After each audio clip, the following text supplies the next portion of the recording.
Olá, sou o Igor, sou do grupo aqui de pós-colheita, trabalho sobre controle químico e nosso trabalho foi baseado na pesquisa e também uma entrevista com uma empresa referência aqui do Mato Grosso. Vamos lá, da minha parte eu dividi na pesquisa e também algumas perguntas que eu elaborei e fiz para o proprietário dessa empresa. Comecei assim, quais são as pragas mais comuns de se combater no armazenamento de grãos? Então ele me passou alguns pontos de vista. Né? Do ponto de vista biológico, temos as pragas primárias e secundárias, que eu não vou tratar muito, porque outros grupos já falaram.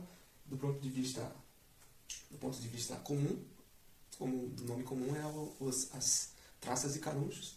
E do ponto de vista técnico, são os gorgulhos dos cereais, que é a Rhizoptera dominica, gorgulho do arroz e milho, essas são as principais, que é o Staphylococcus aureus e SZA+, o besouro castanho, que é o Tripólio casteno, o besourinho do fumo, Lasiderma sericórnea,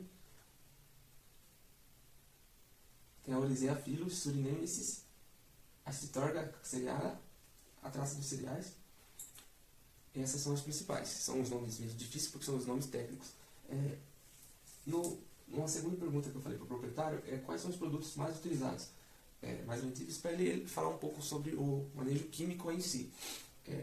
O método químico deve complementar os outros métodos. O inseticida ideal é aquele que não seja caro, que mata rapidamente as pragas, que não causa mal ao homem e ao ambiente, tem um baixo efeito residual ou o efeito residual necessário, nível aceitável de contaminação, fácil manuseio e preparo e produzir odores necessários à proteção. Né? Temos eles na modalidade de pulverização residual e na pulverização protetora. Na protetora, eles são feitos direto na sacaria, o grãos a granel, nas esteiras, durante o enchimento dos sítios. Essa finalidade é preventiva. Na pulverização residual, ela pode ser interna ou externa nas paredes, em todas as superfícies, piso, nos estrados, visando exterminar insetos abrigados nos vãos, em buracos, em fendas, depressões daquele local. Ele também falou para mim que são poucas as moléculas hoje registradas e disponíveis para a gente aqui no Brasil. Nessa classe desses inseticidas estão os de contato, como piretrinas, sinergizadas, né? Piretróides e organos fosforados. Esses organos fosforados são os que têm um residual menor. Na fumigação de expurgo, que nosso colega falou anteriormente, são usadas bastante pastilhas de fosfeto de alumínio, fosfina, na pulverização comum a deltametrina, que é uma coisa bastante tem que elencar, que tem que observar, ficar atentado ao efeito residual desses inseticidas. Foi o principal assunto da nossa conversa, que se chama a carência, né? A carência desse produto. Pois esses cereais destinam a nossa alimentação humana, né? Temos que preservar por residual baixo, devido a baixo ou necessário, como eu falei. Porém, a maioria desses produtos tem residual baixo já devido à sua alta volatilidade.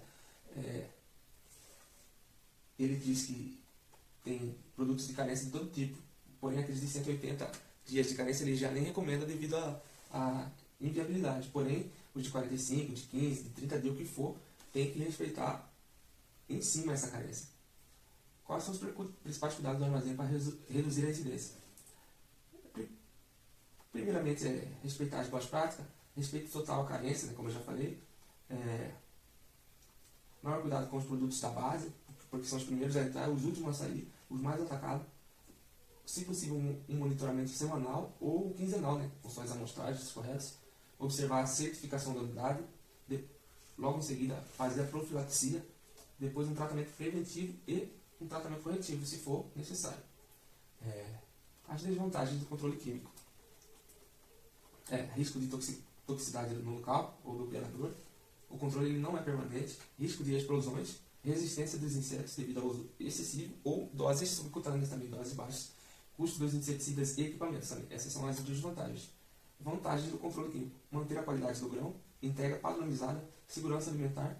Por consequência, pode ter um jogo comercial ali do dono, segurar aquele produto na comercialização e ofertar num período de demanda maior para ganhar mais, dentre outras coisas comerciais. Né? E redução da perda estimada, sendo que na safra 17-18, a FAO estimou que 10 a 15% dos grandes cereais foi perdidos por fungos e insetos, que resultou que 2,9 bilhões de reais. Essa perda é proporcional, né? Um exemplo, num armazém de 30 toneladas, chegou a 1.100.000 reais de perca. Então você já estima que é um dano significativo. Também, vantagem é uma boa visão de negócio daquela unidade armazenadora, né? Que você sabe que os produtos delas têm viabilidade, têm qualidade. E foi uma pergunta pessoal se ele vê dificuldades em empresas, donos de armazém, investir mais nesse tipo de controle, ou se ele já investe bem. Ele disse que o Brasil é o país mais rígido, principalmente no MT, é o mais rígido na legislação que obriga realmente esse investimento para o empresário do ramo, pois o custo se equivale.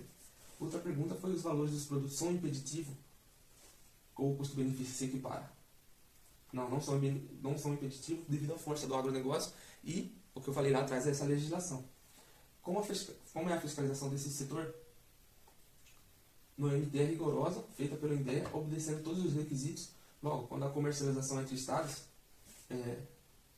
atentar-se à norma de ambos. Por exemplo, eles exportam para Rondônia, manda para Rondônia e exporta para fora. Além das normas do INDEA daqui, tem que preservar as normas da agência reguladora de lá, que no caso, nesse exemplo é o IDARON. E sucessivamente, dependente do estado. É rígida essas normas. E a última pergunta pessoal também que eu fiz para ele foi o que o senhor tem a dizer para futuros engenheiros agrônomos que queiram atuar nessa parte de pós-colheita de controle clínico. O senhor Mauro, proprietário da Domini Agronegócios, na Beira Rio, aqui em Cuiabá, porém com filiais em todo o Mato Grosso, ele disse que o campo está aberto, porém possui uma grande deficiência, porque muitos novos engenheiros agrônomos passam batido pela área de pós-colheita, mesmo que é de grande valia no processo produtivo e na cadeia da segurança alimentar global. Muita gente vai para a lavoura, vai para comercialização, mas essa parte da pós-colheita, ele disse que há um déficit ainda de estudantes querendo trabalhar e está aberto para o profissional se qualificar e vir a trabalhar nesse mercado. Eu termino aqui minha parte. Esse foi o trabalho de pós-colheita. Muito obrigado. A nebulização é uma prática que consiste na aplicação de um inseticida na forma de micropartículas que são lançadas numa corrente de fumaça produzida por um equipamento que queima óleo mineral, produz e lança no ambiente um jato de fumaça. Esta fumaça de baixa densidade carrega as micropartículas de inseticidas para os pontos mais altos da unidade armazenadora, onde normalmente não são atingidos por pulverização. Este tipo de tratamento visa controlar especialmente os insetos voadores, como as mariposas, que se alojam nos pontos mais altos da unidade armazenadora. A dose de inseticida na operação de nebulização é calculada em função do volume de espaço interno da estrutura que será ocupada pela fumaça.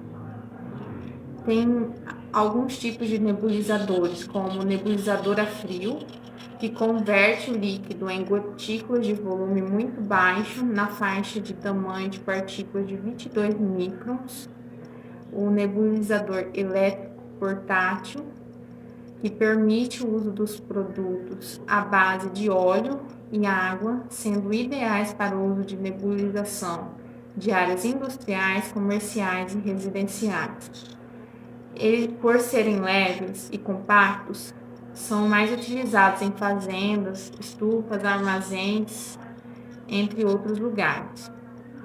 E o termonebulizador, que são ideais para o combate a pragas urbanas e rurais e desinfecção de grandes áreas, dutos, lavouras e muito mais. Sua névoa densa é capaz de inativar até os mais resistentes vetores. O tratamento curativo, expurgo. O expurgo ou fumigação é uma técnica empregada para eliminar pragas infestantes através do uso de gás. O gás liberado ou introduzido no interior do lote de semente deve ficar nesse ambiente de concentração letal para as pragas. Por isso, qualquer saída ou entrada de ar deve ser vedada sempre com materiais apropriados, como a lona de expurgo. A fosfina, proveniente de fosfeto de alumínio ou magnésio, é um biocida geral, um gás altamente tóxico, que é liberado na presença de umidade do ar, sendo eficaz no controle de todas as fases, ovo, larva, pupa e adultos. Vale lembrar que pulpas e larvas costumam ser mais resistentes à substância. Para eliminá-la de vez, pode ser necessário realizar o procedimento 10 ou 15 dias após a primeira sessão. Esse é o período para que os insetos atinjam a maturidade. A fosfina cria uma barreira química, eliminando focos de infestação e impedindo que novos parasitas se instalem na massa. Para uma boa eficiência na operação, o gás deve ser liberado de forma uniforme em vários pontos de massa de grãos armazenados. Por se tratar de um produto altamente tóxico, somente pessoas habilitadas e devidamente equipadas com EPI devem realizar essa operação. Quais são as vantagens do expurgo? Facilidade de penetração no produto armazenado, boa difusão em locais fechados, rápida dispersão durante a fumigação, age de forma relativamente lenta, é efetiva em todos os estágios de desenvolvimento dos insetos, pode se aplicar em sementes. A desvantagem é que ela é altamente tóxica para os animais de sangue quente e são inflamáveis.